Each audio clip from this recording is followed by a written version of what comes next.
Hey, GutFoxx here with another episode of Pig Iron to Steel Splendor.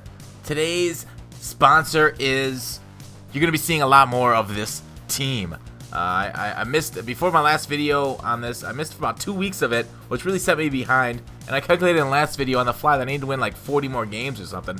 So we are going to be doing this a lot more frequently. I hope you guys like the Steelers, because if you don't, then you should go watch that dude Sly, because he'll have other gameplay, or Texas Boy, Clickwood, a lot of those other guys on YouTube, because we're going to be seeing a lot of the Steelers squad. It's looking really starting to come together. It's looking good, starting to come together. Already Burns with our last pickup in last video, clutch secondary pickup. We'll see how he plays for us.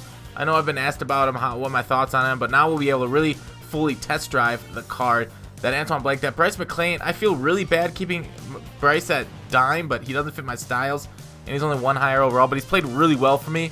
And I'm not so sure I want him at the dime. 30-2, first round bye in Pro Second playoff. So let's kick it off. Let's see if we get sweaty, or as Clickwood calls it, sweaty, or as we were last game where we won like by 50 points.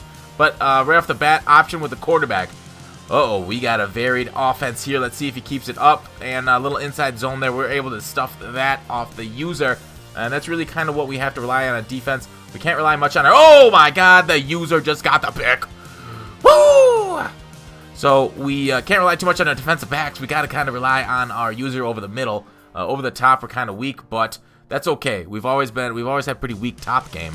I've been made fun of that in high school, college. Well, maybe not tops. Yeah, tops too. I liked nipple areola free shirts. I don't know what I'm talking about. Sorry guys. Usually I save that for drunk Twitch streams. So anyways, he throws a screen in his second possession here. Ooh, nice little juke down the field. He's got a little bit of moves there on offense. So a solid team. Who is that running back? 22 for him. I think it's a pretty solid team that we're playing, and a nice little solid read into the touchdown. So we go down by 4 points off the bat. We're coming out in strong, close, going up the middle to kind of throw him off. You never want to toss out a strong close right away. You always want to make it at least your second play, but he handles that pretty freaking easily. So we go to split close, and we get the corner out. Nice Antonio Brown for the reception. So if you're going to throw that glitchy corner route, not really glitchy, but a good route combination, you got to throw the glitchy out route. And Antonio Brown once again going up and getting the ball for us. Ooh, hold Y and make plays. Thank you, Antonio. Rat catch again. Antonio is just killing it for us. So we are now up by 3 against his roll-out offense. Chuck it deep, and we get the sack. Nice takedown, Mr. Shazier, making plays all over the field, even when I'm not usering you. There it is, Monday. Form tackle, wrapping up. Don't let him out of your sights. We send the double loop blitz. 4th and 12. He's going for it. He goes Hail Mary against us, and we get the nice knockdown. So we take over, and that was a pretty dumb move on his part to go for it so deep in his territory with so many yards to go just to throw a Hail Mary pass. We throw Archer out to the flats, but we cannot break free from our tackles. So we throw the corner out, and once again, Antonio Brown, even though he has to hold Y because Mike Vick can't throw it on target, we still get the first down. Those corner routes are just killing it for us this game. Split close, glitchy, Hines Ward out route for the touchdown. So now we're up by 10, feeling a little bit better. Another screen for him. I got to look at that a little bit better. I got to work my screen game better. So that's a nice 9-yard pickup. I go check out the screen, but he's not running a screen this time, but I got a spy on. He chucks it deep, kind of out of bounds, and was that already Burns getting the pick out of bounds? I think it was. So right off the bat, making the play, not getting able to get the drag the feet, but it's okay. Life's a drag. You don't have to drag your feet. Oh no, drag your feet to make life not a drag. Oh my, did you see that D'Angelo Williams just knocked that dude down on the pass block as we get the touchdown? So 24-7, we're handling this game very well. We're looking like the Steel Splendor we are transforming into, and we're playing like it too.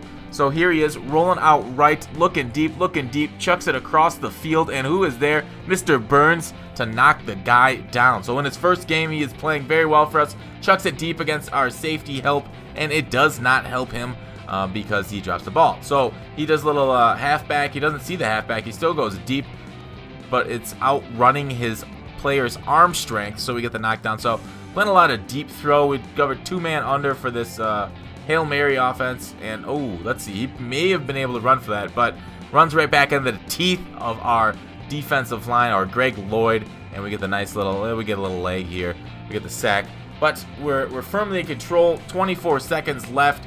Do a little man beaters, not able to get the ball out and beat him that way. So we treat him like a redheaded stepchild and throw those corner routes again. Beat him there, take the timeout. 1 timeout left. Oh, and Hines Ward with the post pattern touchdown. So he's got 10 seconds left. Of course, he's throwing a Hail Mary because it wouldn't differ from his offense. But he had 3 guys behind my 3 corners. That's what the lack of speed in the secondary really does to you. It really shows a big thing in this game of Madden, the difference between wide receivers and cornerbacks. So another opponent, just like last game, my last game's opponent also kicked off an onside kick to start the second half. And so this guy does it again. He's offsides, but we get a little nice little juke route, a little out route there, and we're down to 2nd and short. So we decline the penalty. Play action, look at deep, throw the spec catch to Kotri, and Kotri, you're getting cut. No, I'm just kidding, you're not getting cut, but it's okay. We'll take a knockdown in that situation since we didn't need it. If you come through when I need it, unlike my offensive line right there, who was not able to come through and block the defensive line. Oh wait, the defensive line can come through. I could have made that pun a lot better if I would have been a smarter man. Oh, the nice dive out of the way, and we are running away with this, and he decides to quit. So let's do a couple picks here. 1 for the rage quit, 1 for the win. I forgot to get 1 more for the playoffs, so I apologize ahead of time. We end up making it up in a little bit. So let's pick a random name here. Who do we get? Sammy Coates, 70 overall. He will not be added to my roster because he's 70 overall wide receiver. I'm getting a heck of a lot of wide receivers here, but it's okay. I mean, for a team... Oh, and Jarvis Jones, 91. I mean, for a team that's known for its stellar defenses through the year, they've always had quite a lot of good receivers and quarterbacks. I mean, really, 2 amazing quarterbacks, Hall of Fame worthy. All right, Jarvis Jones. I think he's going to take the place of Bud Dupree. Here he is. I'm comparing him to Greg Lloyd. Maybe that's going to be my new, outside defender. But I like Greg Lloyd's block shed. I mean, 96 block shed. Jarvis Jones only has 85, so he'd only really be good on a pass rush. But oh boy, is he good. I mean, great on a pass rush. 98 power moves, 96 pursuit. So yeah, he's going to be my new looping defender over Bud Dupree. If he gets picked up by a halfback, he needs to be able to shove it out of the way and get his move on to the quarterback in that scheme. But otherwise, great on the kickoffs. Another good depth option there. As I scroll down here to compare him to Bud, the 90 power moves versus the 98 makes a difference. Speed being the same, acceleration being in Jarvis's favor until we upgrade that Bud Dupree to, like, to say, the 95 version. But that's it. Thanks for watching. Call to action. See ya later, guys.